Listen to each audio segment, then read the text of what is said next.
인터뷰를 했습니다. 노스쇼 병원을 상대로 한 인터뷰였고, 그때 많은 사람들의 탄원서를 적은, 서명을 받은 탄원서를 법원에 제출했습니다. 이유는 그 목사님의 딸 28살 이성은이라는 자매가 병원에서 안락사에 대한 강제적인 유도를, 압박을 받았기 때문입니다. 그 이성은이라는 자매는 뉴욕 마라톤 대회를 취소됐지만 허리케인 때문에 준비하던 중에 쓰러져서 일어나지를 못했습니다. 그래서 43일 동안 바로 10월 6일 날 목사님인 아버지께서 인터뷰를 했습니다. 병원에서는 이 아이가 가망이 없으니까 안락사를 시키자고. 근데 아버지는 결코 그럴 수가 없었습니다. 가장 큰 이유는 그 딸이 살아있다고 믿기 때문입니다. 그 중에 하나가, 손가락 하나가 움직이는 것을 보았습니다. 근데 병원에서는 수면제 또는 진통제만 주면서 결국은 때때로 어떤 할아버지들은 병원에서 나가서 영양 부족으로 또는 약물 가다 복용으로 돌아가실 때가 있습니다. 그걸 병원에서 더 이상 치료를 안 하니까 수면제 아니면 몰핀 주사만, 약만 주니까 그 아버지의 마음과 또는 성도들, 순복음 안디옥 교회 성도들과 주변의 많은 동료들은 그 자매는 죽지 않았다는 것입니다.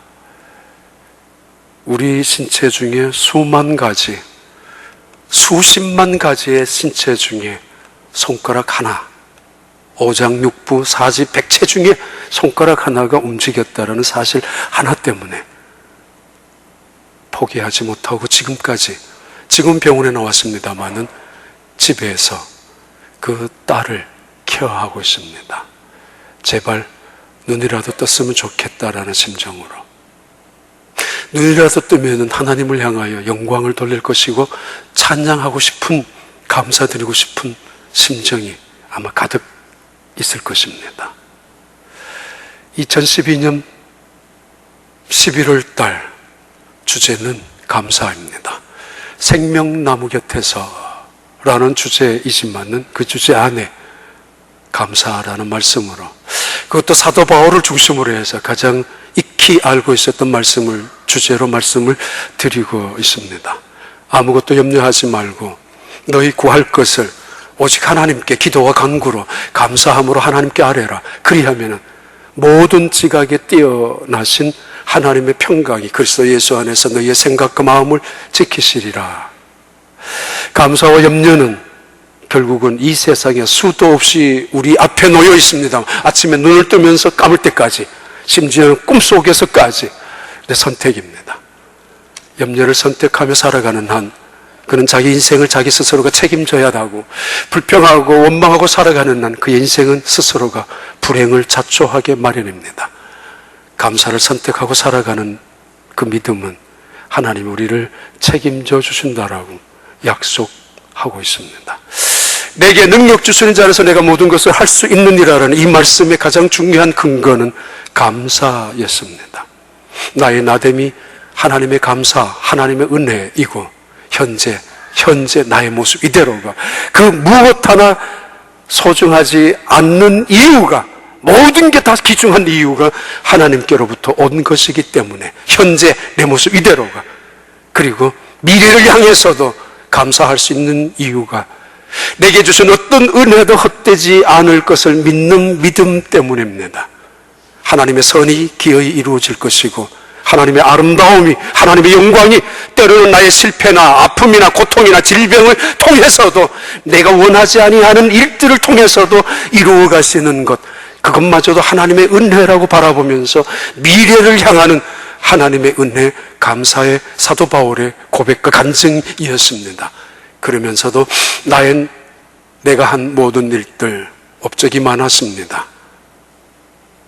그의 공로로 친다면 기독교에 대단한 영향력을 미친 사람이 사도 바울입니다. 그는 그렇게 말합니다. 너 내가 아니라고. 과거에 어떤 일을 했든지 얼마나 대단한 일을 했든지 그것마저도 하나님의 은혜였기에 실망할 이유도 없고 자랑할 이유도 없다라고. 부러워할 것까지도 없고 불평할 이유조차 없다고. 과거의 모든 것까지. 그것이 사도 바울이 가졌던 개인 고백과 간증입니다. 그리고 너무도 잘 나오는 사도 바울의 또 다른 간증이 있습니다.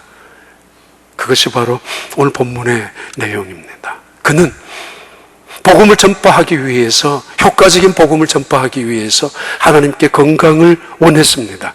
더더구나 그는 그의 몸속에 그를 괴롭히고 힘들게 하는 고통이 있었습니다. 그 질병이 안질인지 아니면 간질인지 아니면 또 다른 그 무엇인지는 정확히 알 수 없지만 분명한 것은 그의 육체의 고통 때문에 그를 힘들게 하고 있다는 것이고, 분명한 것은 그의 육체적인 짐덩어리 하나 때문에 그의 인생을 살아가면서 혹은 하나님의 복음의 사역을 위해서 대단한 장애가 된다는 사실입니다. 그래서 그는 이것이 없어지기를 원했습니다.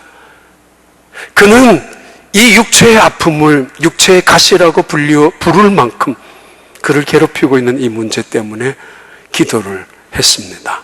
하나님, 이 가시를 제거해 주세요. 그러면은 복음을 더 효과적으로 하나님의 영광을 훨씬 더 많이 드러내게 할 수도 있을 텐데, 때때로 간질 때문에 복음을 전파하다가 사람들에게 민망스러운 광경을 드러나게 한다면 그것이 무슨 덕이 될 것인가? 때로는 안질 때문에 고생해서 다른 사람을 불러가지고 편지를 쓰게 하는 것, 나도 불편하고 그 사람에게도 때로는 못할 짓이 될 수도 있지 않는가라는 이유 때문에 복음을 위해서라도 나를 괴롭히고 내 인생의 짐이 되는 이 고통을 고쳐달라는 기도입니다. 아니, 어쩌면 그는 그의 표현대로 사탄의 사자라고, 복음을 방해하고 하나님의 영광을 짓밟을 수도 있는 사탄의 사자, 사탄이 주는 가시라고 이야기할 만큼 복음의 역사 현장 앞에 때때로 자기에게 수치를 일으키게 하고 복음의 방해를 만들게 하기도 하는 그 문제 앞에서, 그래서 하나님 앞에 기도합니다. 그것도 적어도 3번이나 기도합니다. 금식을 기도했는지 작정 기도했는지 적어도 3번씩이나 그는 이 문제 하나를 놓고 기도했습니다. 하나님, 나를 괴롭히는 이 육체의 가시를 제거해 주십시오. 내가 건강하면은 마음껏 복음을 더 전파할 수 있을 거 아닙니까? 하나님, 내게 이 사탄이 주는 가시를 없애주세요. 그러면은 하나님의 영광이 드러날 것 아닙니까? 사실이에요. 무슨 하나님의 영광을 가장해서 자기의 욕심을 드러내려는, 욕심을 이루려고 하는, 사심이 꿈틀거리는, 자기의 체면이나 명예를 숨겨놓는 사자의 발톱처럼 그렇게 기도하는 사도 바울은 절대 아니었을 것입니다. 그는 마음 그대로 하나님의 나라를 위하여, 복음을 위하여, 하나님의 영광을 위하여 기도합니다. 이 육체의 가시, 사탄이 주는 가시를 제거해달라고. 근데 하나님이 거절합니다. 오늘 설교는 여기서부터 시작합니다. 거절합니다. 그리고는 말씀합니다. 응답하셨다고. 이 거절받은 기도 앞에 사도 바울은 이것이 하나님의 은혜라고, 그것도 모자라는 은혜가 아니라 넘치는 은혜이고 부족한 은혜가 아니고 이건 충만한 은혜이며 이것은 단순한 자기의 치유를 하기 위한 어떤 자기 스스로가 가면을 쓰기 위한 은혜라는 이야기가 아니라 마음 깊이에서 우러나오는 진정성이 있는 감사를 고백하고 있습니다. 그것이 오늘 설교의 주제입니다. 사도 바울은 무엇 때문에 감사하는가? 거절받았으면서도 하나님은 적어도 그의 기도하는 만큼은 응답해 주어야 옳을 텐데, 그가 하나님을 위하여, 복음을 위하여, 교회를 위하여 희생하고 헌신하고 충성스럽게 몸을 바치고 있는 그를 위하여 그 정도쯤은 제거해 주어야 옳지 않습니까? 아니, 복음을 위해서라도 가시는 없게 해 주어야 옳습니다. 그런데 말입니다. No, 했습니다. 왜요? 혹시 여러분 거절당하고 있는 기도 없습니까? 한국에 가면은 공항에서 고향으로 내려갈 때는 기차를 타고 가야 합니다. 기차 여행이 어느 날 있었을 때 한 사람이 찾아와서 저에게 담배 하나를 원했습니다. 그때는 아저씨라고 그러지도 않고 선생님 담배 한 가지만 빌려달라고. 아마 저한테만이 온 것이 아니고 여러 곳을 찾아다니면서, 그리고 제가 없는데요 라는 말 듣자마자 다른 데를 가서 연신 허리를 숙이고 연신 머리를 조아리면서 제발 담배 한 가지만 달라고. 결국 어떤 분에 의해서 담배 한 가지를 받아들고, 그리고 그분에게 불까지 붙이면서 아주 밖으로 나가는 모습 보았습니다. 얼마나 기뻐하든지, 얼마나 희열에 가득 찼는지, 얼마나 감사하는지. 담배 한 가지 가지고, 담배 한 가지 가지고 감사하는 사람. 우리 뭐가 있어야 감사할까요?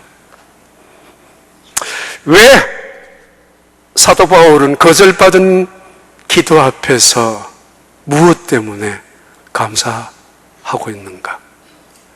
왜 하나님은 그의 기도를 거절해 주셨는가? 거절하셨는가? 너무 잘 나오는 본문입니다. 첫 번째 이야기입니다. 사도 바울의 깨달음입니다. 7절의 말씀은 그의 깨달음을 이렇게 고백합니다.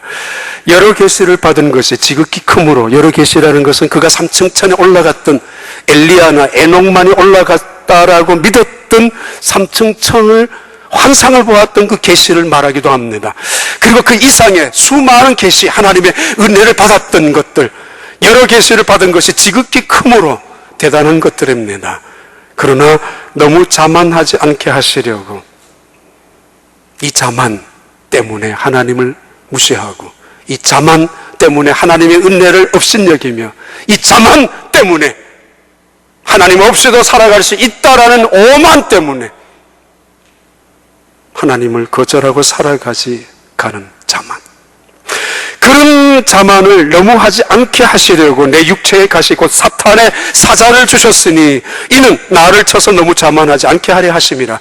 바로 사도 바울이 첫 번째 깨달음입니다. 왜 거절했느냐고요? 아니, 무엇 때문에 사도 바울은 감사했느냐고요?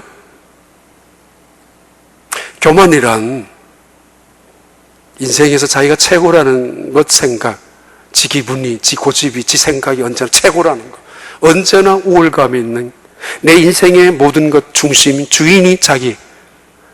하나님을 믿으면서도 사실은 주인을 바꾸지 못한 사람이 있습니다. 예수를 믿는다는 이야기는 내 인생의 주인을 바꾼다는 것을 의미합니다. 하나님으로, 예수님으로, 성령님으로, 말씀으로.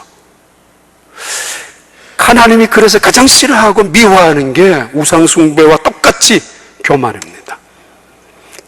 인생의 자기가 주인이기 때문에 교만. 그걸 교만이라고 합니다. 거만. 이거는 원래 자기는 10이나 20 정도밖에 안 되는데 자기 스스로를 200이나 2만으로 생각하는, 그것을 거만이라고 합니다. 그래서 남을 깔보고 남을 우습게 보는 것, 거만이라고 합니다. 오만. 잘못된 판단 때문에 착각 속에서 언제나 자기가 대단한 사람인 것처럼 우쭐거리며 살아가는 것, 오만이라고 합니다. 오만. 여기에서 자만이라는 이야기는 바로 다시 말합니다. 하나님의 은혜가 들어가야 될 틈이 없는, 내 힘으로 무엇이든지 할 수 있고 내 깨면은 얼마든지 이 세상을 마음껏 살아갈 수 있다고 생각하는 자만, 그것이 지나치게 흘려 넘쳐서 남까지도 우습게 보는 그것, 자만입니다. 사도 바울의 깨달음입니다. 왜 내게 육체의 가시가 있는가? 심지어 사탄의 사자라고 불리워질 만큼 악한 것이 나를 괴롭히고 있단 말인가? 이것만 없으면 얼마나 좋을 텐데, 이것만 없으면 내가 얼마든지 하나님 앞에 더 큰 영광을 돌릴 수 있을 텐데. 근데 하나님은 아십니다. 나를 어째요? 그리고 하나님은 나를 너무 사랑하십니다. 가시 없어서 교만해서, 가시 없어서 자만해서 하나님과는 전혀 상관없는 인생을 살아가기보다는 차라리 그에게 가시를 그대로 남겨두게 해서 겸손함으로 하나님의 은혜 속에 살아가도록. 사도 바울의 깨달음입니다. 나를 쳐서 자고하지 못하게 하려 함이라. 나를 쳐서 이 가시가, 이 사탄에 주는 가시마저도 나의 교만을 꺾어서 겸손한 사람으로, 은혜의 사람으로 만드는 것이라고. 정말 내 기도만 응답 이루어지면 하나님께 영광이 될 것이라고. 이 기도만 이루어진다면 훨씬 더 효과적으로 복음을 전파할 것이고 하나님의 교회도 마음껏 헌신할 수 있을 것이라고 생각할 수 있을 것입니다마는, 다시 말합니다. 하나님은 아십니다. 그리고 하나님은 속지 않습니다. 속지 않습니다. 그리고 하나님 우리를 너무 사랑하십니다. 역설적인 이야기입니다만, 나를 자고하지 않게 하기 위하여 나에게 가시를 주셨다고. 그렇게 깨달은 사도 바울에게 하나님이 주셨던 음성이 있습니다. 9절의 말씀인데, 두 번째, 하나님의 이것은 직접 나타난 말씀입니다. 이런 말씀입니다. 9절에 내 은혜가 내게 족하다. 나의 은혜가 내게 족하다. 라는 말씀입니다. 9절 한번 띄워봐요. 하나님의 말씀입니다. 하나님이 응답하시는데 바울에게 내가 너에게 준 은혜는 그걸로면 족한 줄 알아야지, 충분하다라는 말씀입니다. 많다라는 문제도 아니고 모든 것이다. Not many, but everything.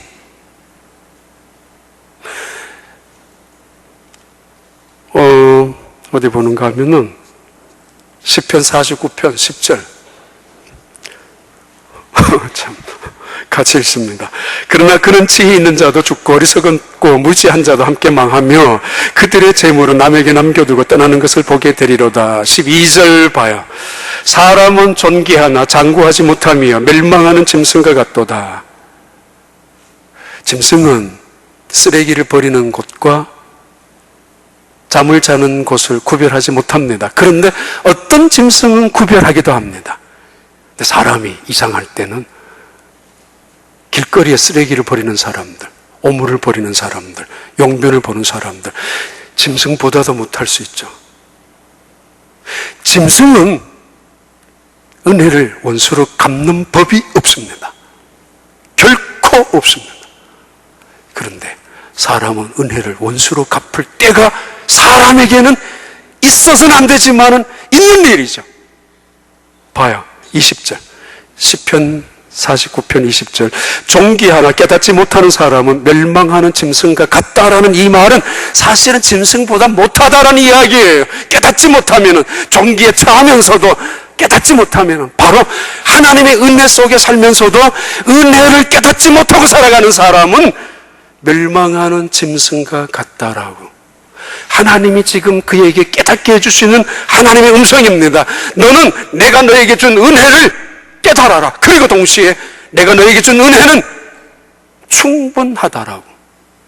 나는 모자란다라고 이야기하고, 나는 이것만 더 달라고 이야기하고, 나는 이것을 없애달라고 이야기하고, 나는 이 문제가 해결되면은 그때 가서 하나님의 영광이 될 것이고, 이것은 그때 가서 감사가 이루어질 것이라고 했지만은, 하나님은 내 모습 이대로, 내 육체에 가시가 있는 그대로 내가 너에게 준 은혜가 충분하지 않느냐?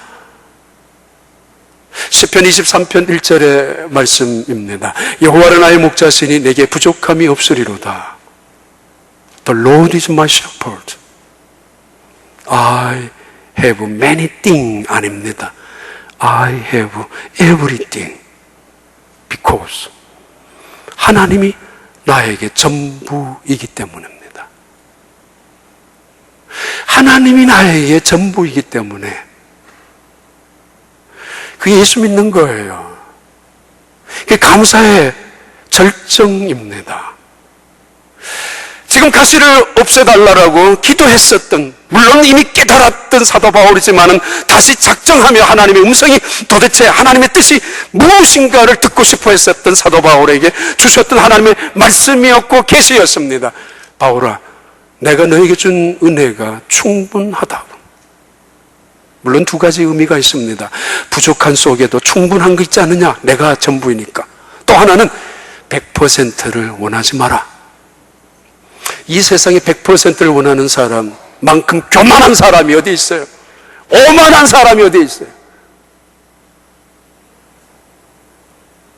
100%는 하나님입니다. 아십니까? 이 100%를 만들기 위해서 그 맛에다가 조미료를 집어넣고 이것저것 집어넣고 100%의 사람의 관심을 끌기 위해서 과일에다가 이상한 물질을 발라놓고 때로는 100%의 돈을 벌기 위해서 욕심 때문에 과일 채소 위에다가 아니면 비료를 인공적으로 쓰기도 하는 사람들, 그래서 보기 좋습니다, 괜찮습니다, 오래 갑니다, 괜찮을 것 같습니다. 그러나 며칠 더 지나가 봐요. 사람 몸에 그만큼 해로운 것이 어디에 있어요? 100%의 만족, 100%의 행복 꿈꾸다가 방황하다가 기다리는 사람들, 세상의 유혹에 덫혀 걸려 넘어가는 사람들, 누가 기다렸어요? 제비족들이. 무슨 말인지 못 알아듣는가 보네. 100%의 만족을 꿈꾸지 말라는 것입니다. 그것은 교만입니다. 무서운 교만입니다. 동시에 하나님이 주신 것이 모든 것을 주지 않았느냐? 내게 필요한 모든 것, 있어야 될 모든 것, 소중한 모든 것. 나는 비록 육체의 가시 때문에 고통을 당하고, 나는 비록 사탄의 가시 때문에 어쩔 줄 몰라 하지만은 하나님이 말씀하십니다. 나는 너에게 충분한 은혜를 주었다고. 이성은이라는 그 자매, 5만 가지의 육체 속에서 한 가지가 움직입니다. 그런데 그것이 붙잡는 계기가 됩니다. 희망이 됩니다. 근데 반대에 있습니다. 5만 가지가 다 살아있는데 단 한 가지 문제 때문에 죽겠다, 못 살겠다, 불평, 원망하고 살아가는 사람들. 그래서 이 한 가지만 괜찮으면, 이 한 가지만 해결된다면 5만 가지가 다 해결된다면 될 수 있는데, 그러면 하나님께 영광이 되지 않겠느냐라고. 하나님 속지 않습니다. 그리고 하나님 우리를 너무 사랑하십니다. 그래서 우리에게 충분한 은혜를 주시고 계십니다. 가시라는 이야기는 스콜로포스라는 뜻입니다. 단어인데 아주 날카로운 끝으로 계속 두들기고 쑤셔가는 것을 말합니다. 송곳 같은 거. 혹은 말뚝이라는 의미도 있습니다. 내 몸에 빼낼 수 없는 말뚝같이 박혀진 채로 그것이 끊임없이 내 머리를 또는 내 몸을 향하여 찌르고 하는 그 고통, 그거 죽습니다. 아주 오래전에 달라스로 이사 가신 분, 머리가 너무 아파서 기도 받으러 온 적이 있습니다. 그러면서 하신 말씀이 기억이 있습니다. 너무 아플 때는 망치를 가지고 내 머리를 때리고 싶다고. 너무 아파서 견딜 수 없을 때는 타이레놀 또는 에드빌을 먹어도 안 될 때는, 무서운 말입니다. 얼마나 아픈지, 얼마나 쑤시는지 칼로 내 머리를 도려내가지고 도대체 왜, 무엇 때문에 이러는지 보고 싶다고. 그렇게 괴롭힘을 당했던 그런 종류의 스콜로포스.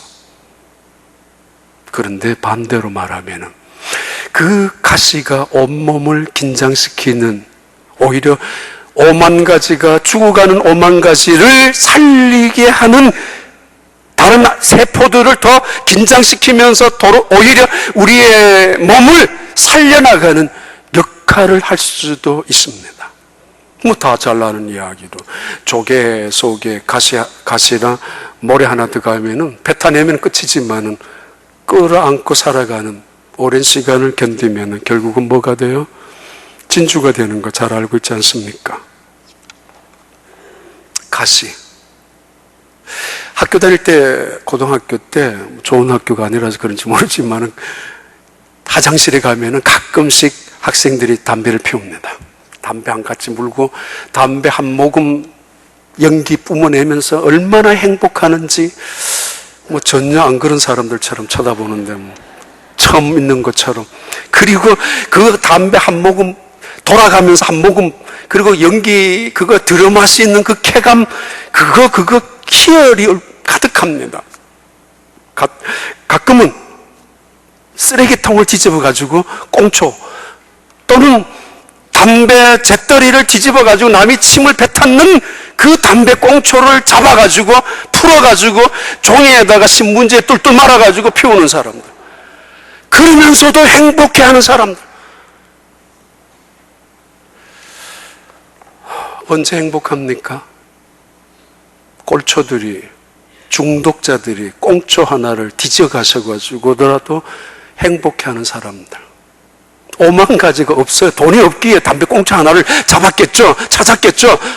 그런데도 그 꽁초 하나에 그렇게 고마워하는 사람들. 하나님이 어떤 분이에요? 하나님 앞에 받은 은혜가 아무것도 없다고요, 모자란다고요, 부족하다고요, 내게만은 이것이 없다고요, 아직도 이 문제가 해결되지 않았다고요. 하나님의 말씀입니다. 내가 내게 준 은혜는 충분하다고. 충분하다고. 시편 37편에 나오는 말씀입니다. 여호와 앞에 잠잠하고 참고 기다리라. 자기 길이 형통하며 악한 꾀를 이루는 자 때문에 불평하지 말지어다. 악한 꾀를 이루는 자들은 불평합니다. 선한 생각 때문에 불평하는 사람들이 아니라는 이야기입니다. 8절 봐요. 분을 그치고 노를 버리며 불평하지 말라. 오히려 악을 만들 뿐이라. 광야에서 불평했었던 그 무리를 악한 회중이라고 불렀죠. 9절, 진실로 악을 행하는 자들은 끊어질 것이나 불평하는 자들은 여호와를 소망하는 자들, 바로 기대하는 자들, 바로 그래서 믿음으로 감사할 수 있는 사람들은 땅을 차지하리로다. 땅을 차지하리로다. 많은 것을 말합니다. 이 세상 가장 귀중하고 좋은 것을 말합니다. 그때 당시에 땅은 최고의 축복이 땅이 아니었습니까? 누가요? 온유한 자가, 어떤 사람이 여호와를 소망하는 자. 이 소망은 엘피스란 단어고, 이 엘피스는 카리스란 단어에서 연결되는 똑같은 어근을 가지고 있습니다. 은혜라는 뜻입니다. 바로 감사, 기쁨을 의미합니다. 그리고 또 다른 하나님의 말씀이 나타납니다. 하나님의 말씀이 또다시 나타나는데 그 음성이 9절에 나오는 말씀입니다. 본문, 나에게 이르시기를 내 은혜가 내게 족하다. 첫 번째 하나님의 음성이고, 두 번째 음성은 그 이유가 나의 능력이 약한 데서 온전하여 짐이라 하신지라. 이 두 개의 말씀입니다. 하나님이 내 이 가시를 꺾어주세요, 제하여 주세요. 그러면 이렇게 말하는 사도 바울에게 하나님 말씀하셨던 말씀입니다. 나의 은혜가 너에게 족하다. 그리고 왠 줄 알아? 너가 약할 때, 너가 부족할 때에, 너가 가시에 아픔을 당할 때에 내가 즐기는 줄 알아? 내가 고소한 마음으로 심통을 부리는 줄 알아? 그래서 내가 너가 잘되는 꼴을 못 봐서 이 아픔을 주는 줄 아느냐고? 아니야! 너가 약할 그때에 내가 온전하여지기 때문이라고. 너의 부족 속에, 너의 부족으로 인하여, 너의 연약함 속에, 너의 연약함 때문에 나의 온전함과 능력과 지혜가 이루어질 수 있다라고. 내 잘남으로, 내 똑똑함으로 일한다면 하나님이 들어갈 틈이 없잖아요. 자만, 거만, 오만이 있다면. 그런데 하나님이 언제 역사하시는가? 우리의 부족을 인정하고 하나님의 지혜가 어떻게 이루어져 가는가?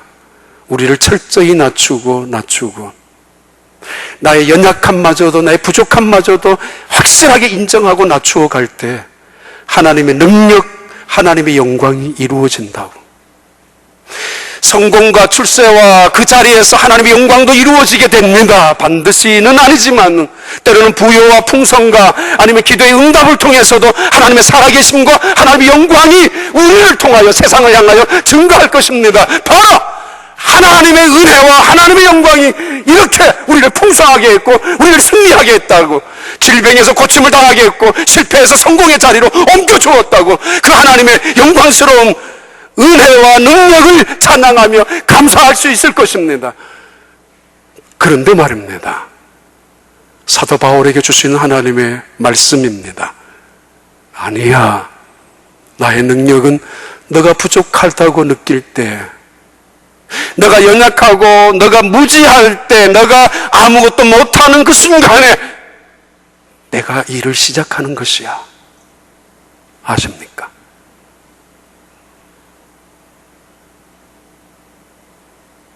이는 내 능력이 너의 부족함 속에 온전하여짐이라, 완전하여짐이라, 강하여짐이라, 능력이 나타남이라, 영광이 이루어짐이라. 무엇을 통하여? 내 부족을 통해서. 모세도 그러했고 다윗도 그러하고 다니엘도 그러하고 그리고 사도 바울과 예수님도 그러했습니다. 하나님 없이도 얼마든지 할 수 있는 일이 있어요. 아니, 하나님의 은혜 없이도 얼마든지 믿음으로 살아갈 수 있을 거라고 생각하는 사람도 있어요. 그러나 그것을 믿음이라고 하지 않습니다. 어쩌면은 하나님의 도움 하나도 없이도 더 잘 살아가고 더 영광스럽게 성공할 수도 있을 것입니다. 그것을 하나님의 영광이라고 부르지 않는다는 것입니다. 나의 부족함으로 인하여, 아니 나의 부족함 때문에 하나님의 능력이 임하고 내 부족함으로 인하여 하나님의 신실함과 하나님의 진리, 능력, 지혜, 권능을 의지하며 신뢰하며 온전히 하나님의 은혜를 붙잡고 살아갔기에, 그래서 이루어지는, 그래서 나타난 하나님의 업적을 통하여 하나님은 그것이 나의 영광이라고 사도 바울에게 말하고 있습니다. 사도 바울은 자랑으로 말하면 대단한 사람입니다. 학문적으로 가말리알 학파에서 공부한 그 당시에는 탁월한 사람이었습니다. 열심으로는, 흠없기로는 바리새파 중에 바리새파 사람으로 대단한 사람입니다. 거룩한 사람입니다. 얼마든지 자랑할 수 있습니다. 그리고 가문으로도 봐도 베냐민 지파, 바로 히브리인 중에 히브리인이라고 불리워질 만큼 가문도 학벌도 능력도 열심도 대단한 사람입니다. 그리고 선교를 하면서 수없이 많은 기적과 능력을, 안진뱅이도 일으키고 감옥의 문도 열어뜨리게 하는 천사를 통해서 자기의 손수건을 붙잡는 사람들마저 기적을 임하게 했던 사람이 사도 바울입니다. 자랑할 거 수없이 많습니다. 그리고 3층천에 올라간 환상도 보았습니다. 그런데 그것 때문에 하나님이 일하는 거 아닙니다.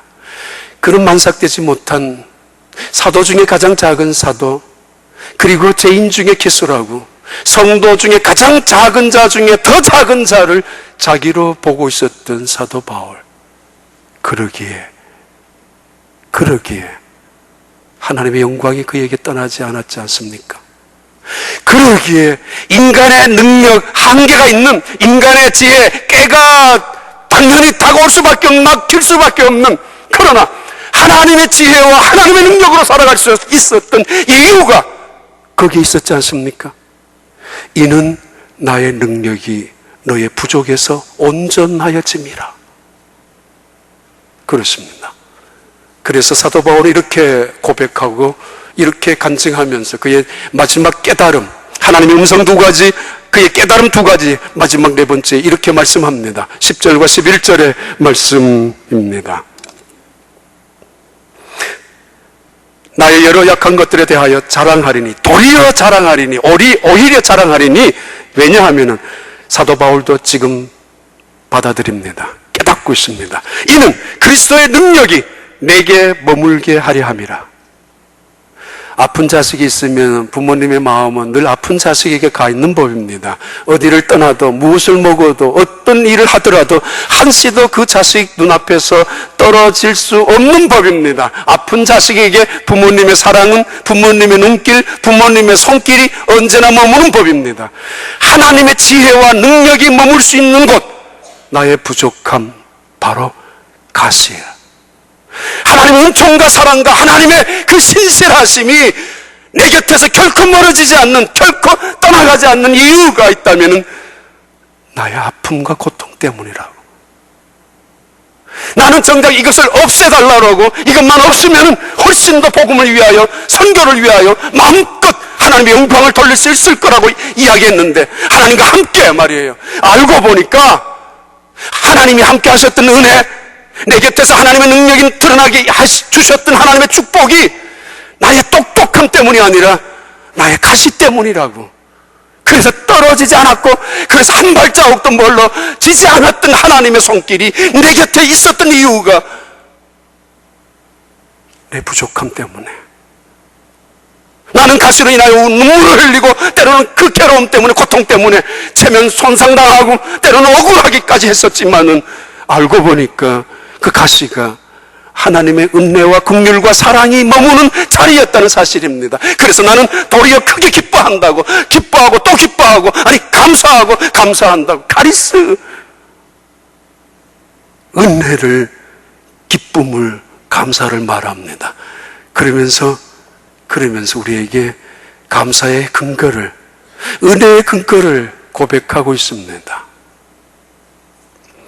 바로 21일, 지난 21일 추수감사 주간에 플로리다 마이애미에서 에드워드 오바라라는 여자 한 분이 결국 돌아가셨습니다.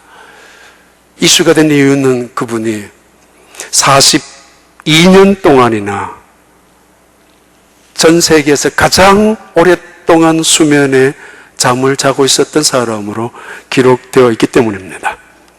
17살 고등학교 여학생 때 그는 당뇨를 다스리는 주사를 맞다가 부작용 때문에 병원에 실려간 이후에, 그때 이후부터 17살부터 지난주 돌아가기 전까지 59세에 돌아갔습니다만 42년 동안이나 병상에 그대로 누워 있었습니다. 그에게는 5년 전에 돌아가신 어머니, K라는 어머니가 계셨습니다. 38년 동안 그 어머니는 그 딸 곁을 한 번도 떨어진 적이 없습니다. 물론 약속 있었습니다. 엄마, 병원에 실려가면서 딸이 엄마에게, 엄마, 내 옆에 떨어지면 안 돼. 언제나 내 옆에 있어야 돼. 그럼 내가 있을 거야. 걱정하지 마. 그 약속을 지키기 위함도 있었습니다만은 2시간에 한 번씩 몸을 돌려가면서 목욕을 시켜줘야 되고, 땀을 몸에 생기잖아요. 그 욕창이. 4시간에 한 번씩 인슐린 주사를 놓아줘야 하고, 90분 이상을 잠을 자본 적이 없었던 K라는 어머니, 80세에 돌아가시기 전 때까지 39년 동안 그 딸을 곁에서 지켜주었던 그 어머니, 책을 읽어주고 음악을 들려주고 대화해주고, 온몸이 살아있습니다마는 움직이지 못하는, 일어나지도 못하는 죽은 상태로 식물인간으로 있었던, 그래서 어머니가 돌아가신 다음에 동생 콜린이 언니를 5년 동안 간호했습니다. 그리고는 얼마 전에 돌아가시고 그 언니와 인터뷰한 기사들입니다. 우리 엄마는 우리 언니를 간호하면서 39년 동안 한 번도 원망한 적이 없습니다. 한 번도 부담스러워한 적도 없습니다. 그리고 우리 엄마는 우리 언니를 돌보는 일이 이 세상에서 가장 기쁜 일로 믿었습니다.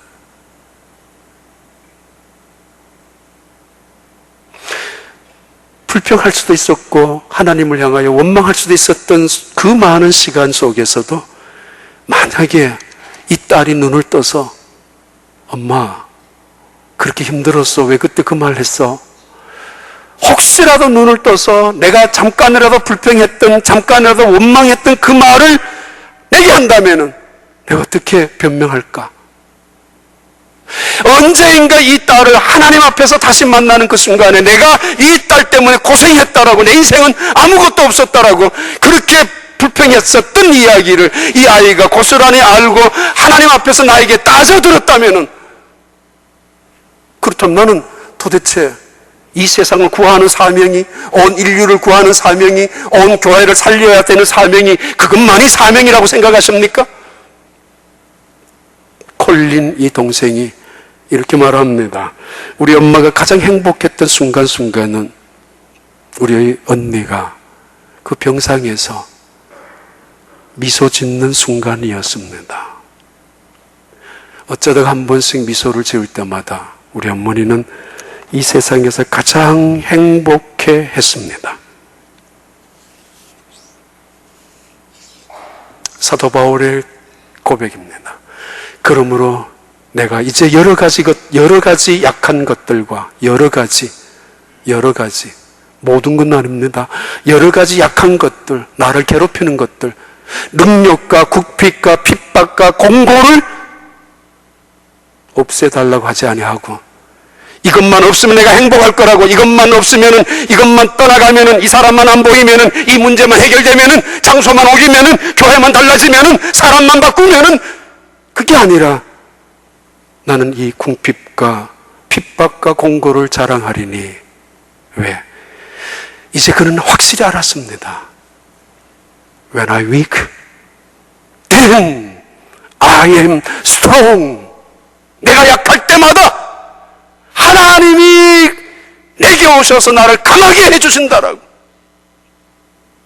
내가 약할 그때마다 하나님의 온전하심, 지혜로우심, 능력과 이 권세와 이 그 영광이 나에게 오셔서 나를 강한 사람으로 만들어주신다라고. 그래서 그는 자랑합니다. 약함을. 그는 자랑합니다. 부끄러워해야 될 수많은 것들을, 고통스러웠던 그것마저도 그는 자랑합니다. 하나님의 온전함이 이루어져서 그때서야 내가 I am strong. 주님의 은혜 속에 살아가는, 그래서 감사가 여러분의 몸속에, 마음속에, 생활 속에 언제나 드러나는 축복 속에 살아가는 여러분들이 되기를 바랍니다. 기도합니다. 하나님 아버지, 여전히 오늘도 우리를 괴롭히는 많은 것들이 있습니다. 때로는 한 가지 때문에 아파하고 고통 속에서 짐을 지고 있기도 합니다. 하나님 불쌍히 여겨 주옵소서. 때로는 그 한 가지로 인하여 오히려 하나님의 놀라우신 축복을 느끼게 하여 주시고 깨닫게 하여 주시고, 오히려 그래서 내가 약할 그때마다 하나님의 강함이 이루어짐을 바라보면서 감사하며 오히려 약한 여러 가지들을 자랑하며 살아갈 수 있는 주의 백성들이 되게 축복하여 주시옵소서. 예수님 이름으로 기도하옵나이다. 아멘.